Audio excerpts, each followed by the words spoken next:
साथियों, बिहार शिक्षक नियोजन प्रक्रिया एक अहम मोड़ पर आप सभी को बेसब्री से इंतजार हुआ कि आखिर कब हम लोगों को नियुक्ति मत पत्र मिलेगा। छठे चरण की बहाली की प्रक्रिया जो काफ़ी समय पहले शुरू हुई थी, आज तक किसी न किसी बहानों का और सरकार के साजिश का शिकार होता हुआ।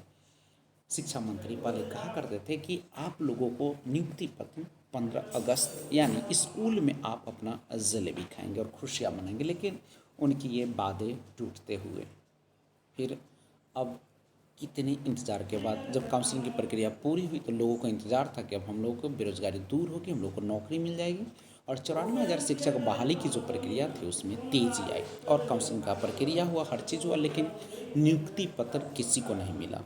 यहाँ तक कि आपको पता है कि 15 अगस्त गुजर गए, उसके बाद दुर्गा पूजा भी गुजर गया, अब दीपावली आने वाले हैं, उसके बाद छठ आएंगे और न जाने इनके पास कौन कौन सी बहाना। इसके बीच में एक चुनाव की बहाना इनको मिला कि निर्वाचन आयोग ने इस पर रोक लगा दी है और जब तक निर्वाचन आयोग का आदेश नहीं होता है तब तक ये अब जो नियुक्ति पत्र है वो नहीं पूरी की जाएगी और उसके बाद थर्ड राउंड काउंसलिंग की भी प्रक्रिया है। तो इनके पास बहानों का ढेर है, आप इनसे जीत नहीं सकते हैं।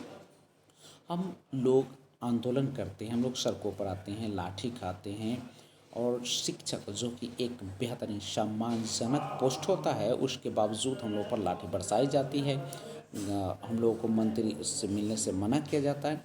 तो इन तमाम चीज़ों के बाद, बहानेबाजी के बाद ये जो है बहाली प्रक्रिया में कहीं न कहीं कुछ देरी हो रही है और ये सारा जिम्मेदार जो है ये मंत्री लोग हैं। तो आखिर बहाली क्यों, नियुक्ति पत्र बांटने में आखिर देर क्यों हो रही है? क्या 15 अगस्त का बहाना उनको झूठा साबित कर लिए? क्या उनको दुर्गा पूजा या पंचायत चुनाव या आपके दीपावली या कौन कौन से बहाना बनाएंगे ये भगवान ही जाने। लेकिन आखिर 94,000 शिक्षक बहाली की जो प्रक्रिया है वो शायद इसलिए नियुक्ति पत्र बांटने में इसमें देरी हो रही है क्योंकि सरकार की मंशा पूरी तरह साफ है कि इस बहाली को किसी प्रकार रोका जाए और एक और इलेक्शन का इंतज़ार किया जाए। लेकिन ये मंशाएँ हम लोग पूरी होने कतई नहीं देंगे। हम लोग बिल्कुल, ट्विटर कैंपेन हो या किसी प्रकार से हो, हम लोग उसमें साझेदार बनेंगे।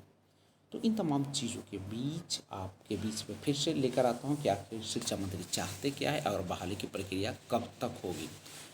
कहीं इनका मंशा ये तो नहीं कि बहाली को अभी लंबे समय तक रोक दिया जाए। अगर ऐसी है तो हम लोग चुप बैठने वाले भी नहीं हैं और थर्ड राउंड काउंसलिंग का भी जल्द से जल्द इनको देना पड़ेगा डेट। और उधर जो हाई स्कूल माध्यमिक माध्यमिक जो विद्यालय है या उच्च माध्यमिक जो विद्यालय, उनके जो बहाली प्रक्रिया का जो प्रक्रिया है, आपको पता ही है कि उसकी भी जो काउंसलिंग होनी है दिसंबर में होनी है। तो ये ऐसा तो नहीं सोच रहे कि सबको काउंसलिंग करा कर और लास्ट में एक मुट्ठे से बहाली छोटे छोटे रूप में किया जाए।